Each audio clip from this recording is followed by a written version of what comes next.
اسلام کی پہلی جنگ غزوہ بدر 17 رمضان 2 ہجری 624 عیسوی۔ بدر کی جنگ جو اسلامی روایت میں غزوہ بدر کی مہم کے نام سے جانی جاتی ہے، ابتدائی اسلامی تاریخ کا ایک اہم موڑ ہے۔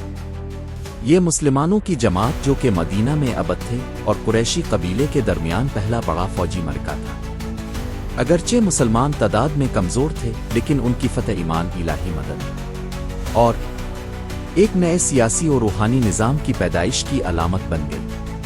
مکہ میں ابتدائی طور پر مسلمانوں کو مشرکانہ عقائد کو ترک کرنے اور توحید کی تبلیغ پر شدید ظلم و ستم کا سامنا کرنا پڑا۔ برسوں کی اذیتوں کے بعد نبی محمد نے 622 عیسوی میں مدینہ کی طرف ہجرت کی، جہاں پہلی مسلم برادری قائم ہوئی۔ مدینہ میں مسلمانوں نے اتحاد قائم کیا، اسلامی ریاست کی بنیاد رکھی۔ 624 عیسوی کے اوائل میں نبی کریم کو اطلاع ملی کہ ایک مال و دولت سے بھرا ہوا مکی قافلہ شام سے واپس آ رہا ہے، جس کی قیادت ابو سفیان ابن حرب کر رہے تھے۔ یہ قافلہ تقریباً 40-50 محافظوں کے ساتھ تھا۔ کیونکہ تجارتی قافلہ ملک شام سے واپس آ رہا تھا، راستے میں بدر کی بستی تھی، ابو سفیان کو خطرہ لاحق ہوا کہ مسلمان کہیں تجارتی قافلہ کو لوٹ نہ لیں۔ اس خطرے کے پیش نظر ابو سفیان نے مدد کے لیے قریش مکہ کو پیغام بھیج دیا۔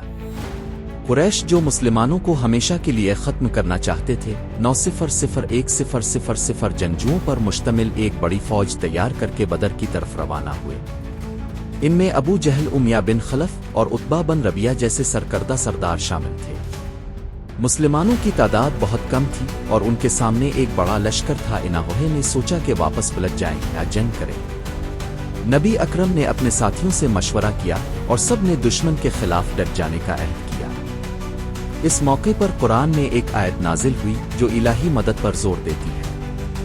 جب تم مومنوں سے کہہ رہے تھے، کیا تمہارے لیے یہ کافی نہیں کہ تمہارا رب 3000 فرشتے نازل کر کے تمہاری مدد کرے؟ قرآن 3:1-2-4۔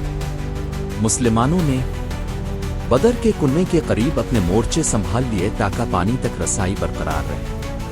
قریش اپنی طاقت پر مغرور کھلے میدان میں خیمہ زن ہوئے۔ نبی کریم نے رات عبادت میں گزاری اور اپنے ساتھیوں کے حوصلے بلند کیے۔ 17 رمضان کی صبح دونوں لشکروں میں معرکہ آرائی ہوئی۔ 3 قریشی سردار عتبہ، شیبہ اور ولید نے 2 بدو جنگ کا چیلنج دیا۔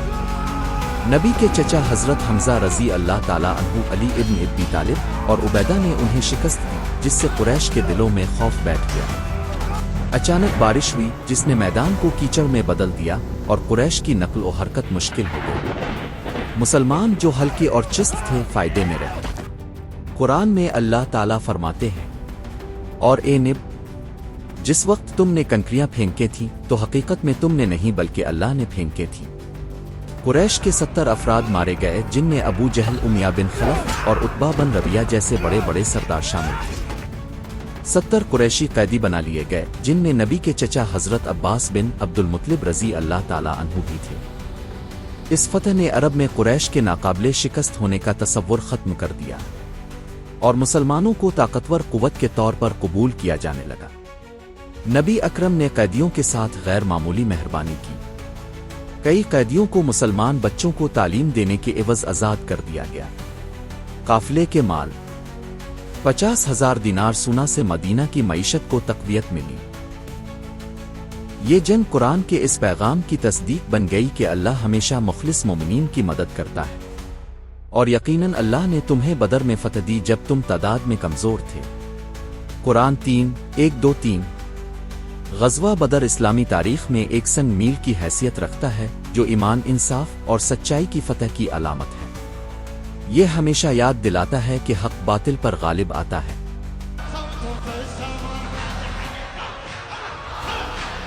Thank you for watching this video. If you enjoyed it, please hit the like button and the bell notification icon.